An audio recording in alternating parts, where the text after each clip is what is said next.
السلام علیکم دوستو، آج ہم سورہ بقرہ کی 31ویں آیت اور 32ویں آیت اس پہ بات کریں گے۔ تو دوستو چلو شروع کرتے ہیں۔ بسم اللہ الرحمن الرحیم۔ وعلم آدم الاسماء كلها، اور آدم کو سکھائے گئے۔ وعلم آدم، اور علم دیا، سکھائے گئے آدم کو۔ وعلم آدم الاسماء كلها، نام سب چیزوں کے۔ اب صرف نام نہیں ہے، یہ ہے کہ آدم کو علم دیا گیا۔ جو کچھ کہ زمین پہ پایا جاتا ہے ان سب چیزوں کا علم اسے دیا گیا، کیونکہ اس کو زمین پہ خلیفہ بننا ہے۔ تو جو کچھ بھی ہے، جو زمین میں ہے، جو آسمان میں ہے، اللہ تعالیٰ کا جب نائب بن رہا ہے، دیکھیں ابھی آپ CSS آفیسر بن رہے ہیں، یا آپ مطلب ہے کہیں جا کر کے CSS آفیسر لائن میں جا کر کے آپ کہیں آگے سیکرٹری لیول پہ، یا پھر وزارت خارجہ میں جا کر کے، یا پھر بیرون ملک کہیں سفیر ایمبیسڈر لگتے ہو، تو جو آپ کے ملک کی پالیسی ہوتی ہے اس پالیسی کو آپ نے آگے لے کے جانا ہوتا ہے۔ تو یہ نائب ہے، مطلب اس کو حکومت وہ ٹریننگ دیتی ہے، اس پالیسی کو اس نے فالو کرنا ہوتا ہے۔ تو یہاں پہ آدم علیہ السلام کو ٹریننگ دی گئی، اسے علم دیا گیا خلیفہ بننے کا، اس میں وہ تمام صلاحیتیں ڈال دی گئیں، کیونکہ ایک مخلوق ہے، فرشتے، انہیں نہ بھوک لگتی ہے، نہ انہیں شہوت آتی ہے، نہ ان کو، بس صرف وہ عبادت کرتے ہیں اور اللہ تعالیٰ کے حکم کا انتظار کرتے ہیں۔ جو بھی حکم ہوا فوراً بجا لاتے ہیں۔ ایک مخلوق وہ ہے۔ ایک مخلوق جو آگ سے بنی ہوئی ہے، جنات، وہ ان میں ہیں، ان میں نیک بھی ہیں، ایمان والی بھی ہیں، مگر اکثر ان کی طبیعت شرارت کی طرف جاتی ہے۔ وہ آگ سے بنی ہوئی۔ اب ان دونوں کا ایک درمیانی، جس میں نیکی بھی ہے، شرارت بھی ہے، فرمان برداری بھی ہے، نافرمانی بھی ہے، یہ سب چیزیں اب یہ انسان میں جمع کی گئی۔ تو اسے مٹی سے بنایا گیا اور اسے کچھ عرصہ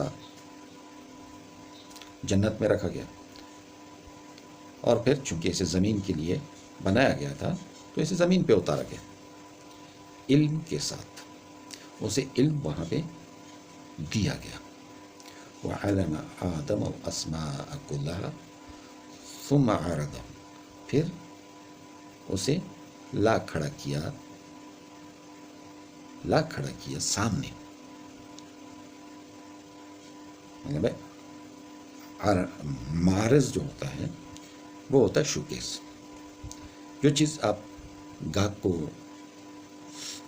یا ایسا کر لیں کہ بھائی جو آپ کی دکان ہے، وہ دکان میں جو چیزیں ڈسپلے کے لیے رکھی جاتی ہیں تو وہ معرض ہوتا ہے۔ تو یہ ثم عرضهم، پھر سامنے لایا گیا اسے، کسے؟ آدم علیہ السلام۔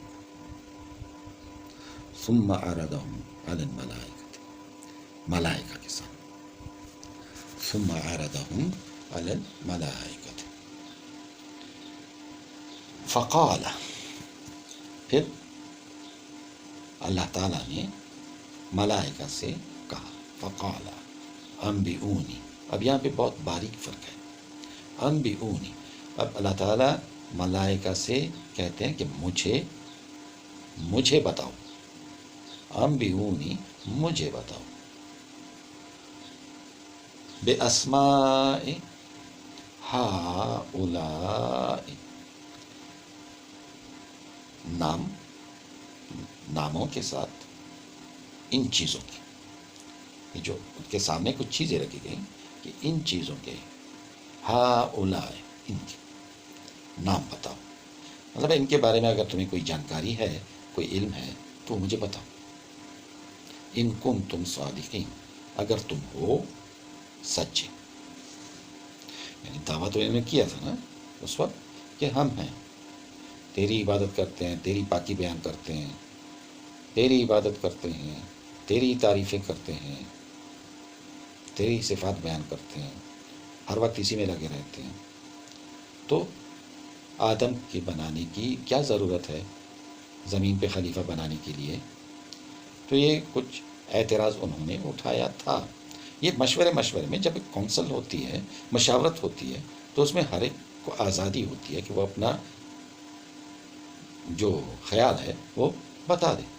تو اب ان فرشتوں کے سامنے آدم علیہ السلام کو بٹھا کر کے اور ان کچھ چیزیں رکھ کر کے فرشتوں سے کہا گیا کہ ان کے اگر نام تمہیں آتے ہیں، ان کی خاصیتیں تمہیں معلوم ہیں، تو یہ مجھے بتاؤ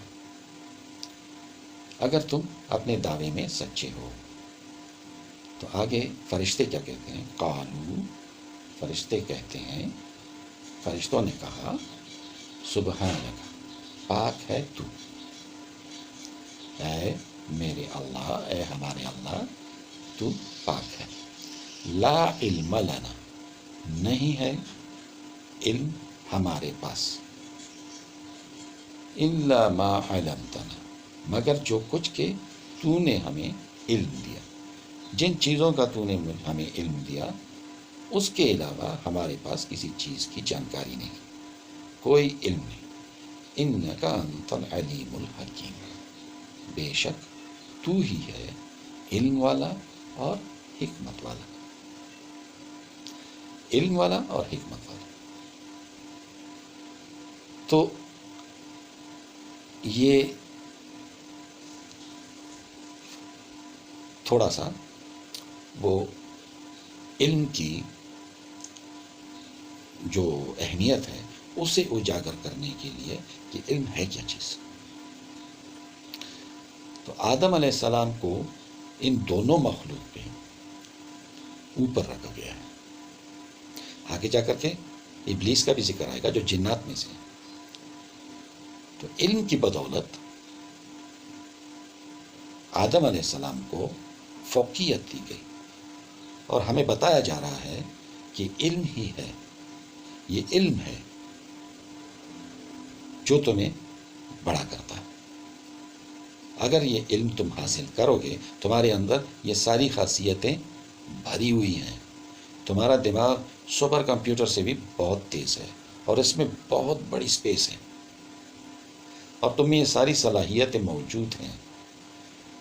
جو اللہ تعالیٰ نے تمہیں اپنا نائب بنایا ہے تو تم میں وہ ساری صلاحیتیں موجود ہیں جو فرشتوں میں نہیں ہیں، جو جنات میں نہیں ہیں. اور تم اب دیکھیں ابھی ظاہر ہو رہی ہے نا، انسان اڑ بھی رہا ہے، انسان چاند پہ بھی پہنچ رہا ہے، مریخ پہ بھی پہنچ رہا ہے، اور وہ کن کن علوم میں جا رہا ہے. میڈیکل سائنسز میں دیکھیں وہ کہاں کہاں پہنچ رہا ہے. مگر اس سے فائدہ، یہ قرآن کو سمجھ کر اس سے فائدہ اٹھانا یہی، اور اس پہ پھر عمل کرنا. اللہ تعالیٰ ہمیں وہ عظمت کے راستے دکھا رہا ہے. تو آدم علیہ السلام کو علم ودیت کیا گیا، اسے دیا گیا. اسے نہ صرف یہ کہ بھئی یہ عام ہے، اب عام تو ہے مگر عام کی خاصیتیں کیا ہیں، یہ سب کچھ آدم علیہ السلام کو علم دیا گیا. اگلی دو آیات جو ہیں وہ بہت ہی زیادہ اہمیت رکھتی ہیں، تو ان کو میرے ساتھ سمجھنے کی کوشش ضرور کریں. کل تک کے لیے اجازت. اگر آپ کو میرا یہ جو میری یہ کوشش ہے اگر آپ کو پسند آ رہی ہے تو آپ سے گزارش ہے کہ میرے اس چینل کو آپ سبسکرائب ضرور کیجیے گا. شکریہ. اللہ حافظ.